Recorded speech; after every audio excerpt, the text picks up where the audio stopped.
What is up, Wretched Nation? I think the CVO is dead. Let's get into it, and let me tell you why I think so.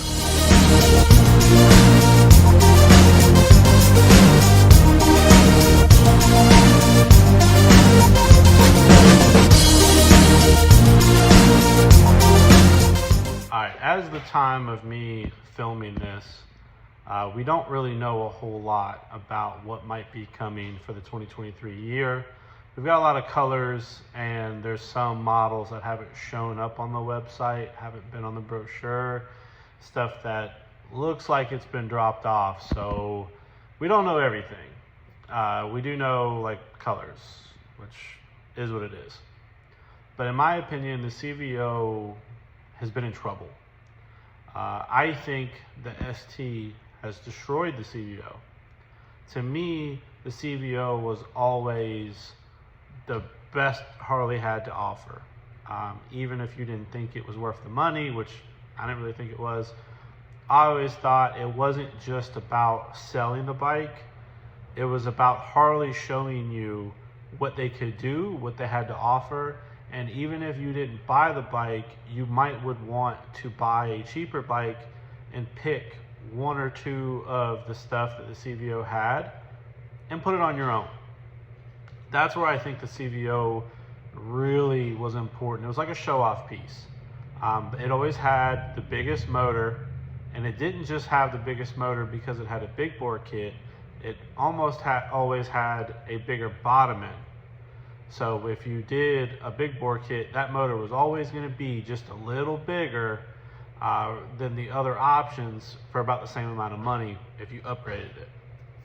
Now, the last CVO, we got heated grips, heated seats, custom paint, custom finishes. When I say custom, I mean, not just basic stuff, because it's all factory.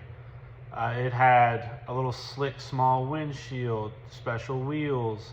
It had a better seat, and it had like electric locking bags. Like that stuff was crazy.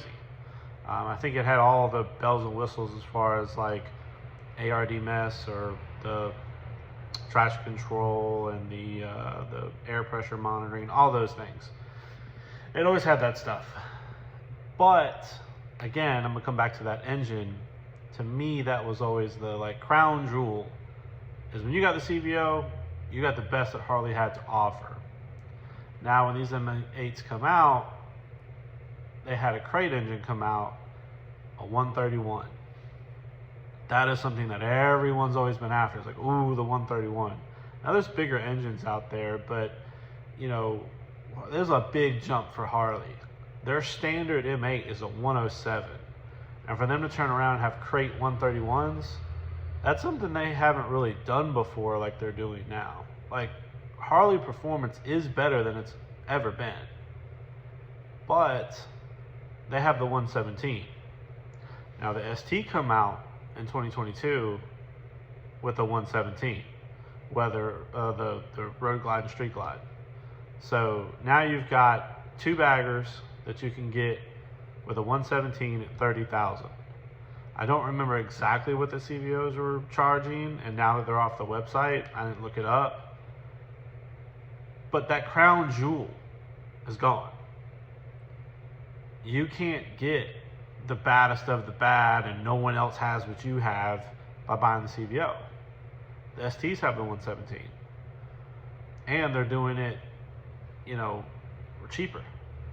Now, I will say you don't get the bells and the whistles that the CVO would have, but that was always the biggest thing.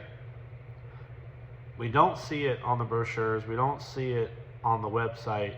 There's no CVOs to be had. Now, in a few days to a week, the 120th anniversary is going to happen. There's a big storm here because it's not just a new year, it's a new anniversary.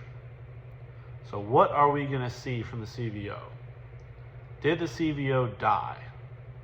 Are they going to come back out with Screaming Eagle, which, the bike's worse than Screaming Eagle for a while, and then the CVO name came out? What's going to happen?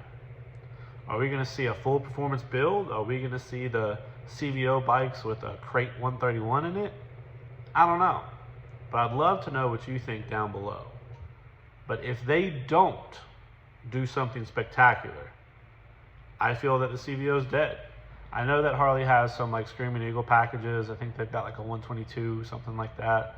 I haven't really looked into it because I would never buy one, but they do have some motor packages that I feel like Harley could use if they didn't want.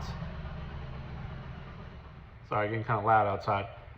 Harley does have some motor packages that they could use if they didn't want to use the 131. If they still wanted to use that as like a maybe upsell thing, we'll just put a little bit bigger. It needs to have a bigger engine. If it's got the same engine as the 117, I just don't feel that whatever they're going to charge you is going to be worth it. I don't feel like it's going to be.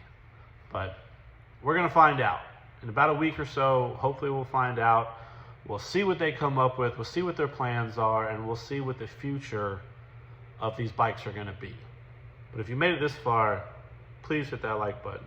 Comment down below, what do you think is going to happen, or do you not care about those bikes?